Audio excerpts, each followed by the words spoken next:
আসসালামু আলাইকুম সবাইকে।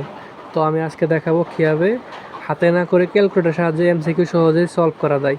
তো যারা এসএসসি 26-27 ব্যাচের স্টুডেন্ট আসো, মানে আমার ছোটো ভাই, আমি এসএসসি 25।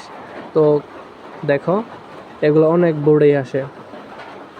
দেখো এই যে প্রশ্ন আছে 56 নাম্বার, যে এত এর সমকক্ষ বাইনারি কোনটি। তো এগুলা কীভাবে করবা দেখো, সরি আগে 55 নাম্বারটা দেখো, তারপর 56টা দেখাইতেছি। তো বলছে যে 10-এর সমতুল্য দশমিক মান কত। তো আগে ক্যালকুলেটারে মুড়ে যাওয়া, তোমার কাছে সায়েন্টিফিক থাকুক বা 99ES+ থাকুক, তো এই মুড়ে যাওয়া। যাওয়ার পর দেখবা যে বেস্ট লেখা 4 নাম্বার অপশন। আমরা কিন্তু বেস্ট নিয়ে কাজ করতেছি, মানে এগুলা ভিত্তি, কিন্তু দশমিক সংখ্যা হোক বা যে কোনো সংখ্যা, এগুলো কিন্তু বেস্ট। তো সংখ্যাটা কিসে আছে ওইটা আগে ইনশিওর করবা। ক্যালকুলেটারে আছে বাইনারিতে, তো দেখো আছে কিন্তু দশমিক ডেসিমালে ম্যানুয়ালি। তো দেখো যে ডিইসি ডেসিমাল, ACX হেক্সা, BIN বাইনারি। তো বাইনারিতে ক্লিক দিয়া মানে এই সংখ্যাটা আমরা যেটাতে তুলমু ওই মোডটা নিব আর কি, সোজা কথা। আছে বাইনারিতে আমরা মোডটা ইনশিওর করলাম, তারপর সংখ্যাটা তুলে দিলাম 10, তারপর ইকুয়াল দিলাম।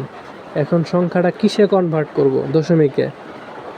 সো খালি জাস্ট এই দশমিকে ক্লিক দিবা, জাস্ট 1, তাহলে দেখো অ্যান্সার চলে আসে, অ্যান্সার 2।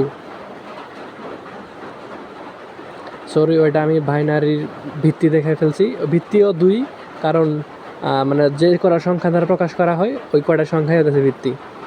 তো পরবর্তী এমসিকিউটা দেখো, বলছে যে 12-10-এর সমকক্ষ বাইনারি কোনটি। আছে কিসে? দশমিকে, ডেসিমালে। তাহলে ডেসিমাল আগে ইনশিওর করলাম, যে ডেসিমাল ক্লিক দিলাম। এই দেখো ডেসিমালে আছে লেখাটা, মানে মুডটা। তো সংখ্যাটা তুলে দেব 12।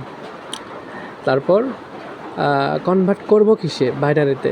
তো এখন জাস্ট 1 ক্লিক অফ বাইনারি, তাইলে দেখো সহজে সলভ হয়ে গেল। 1100 এই যে 1100 খ নাম্বারটা উত্তর। তো আশা করি সবার কাজে লাগবে।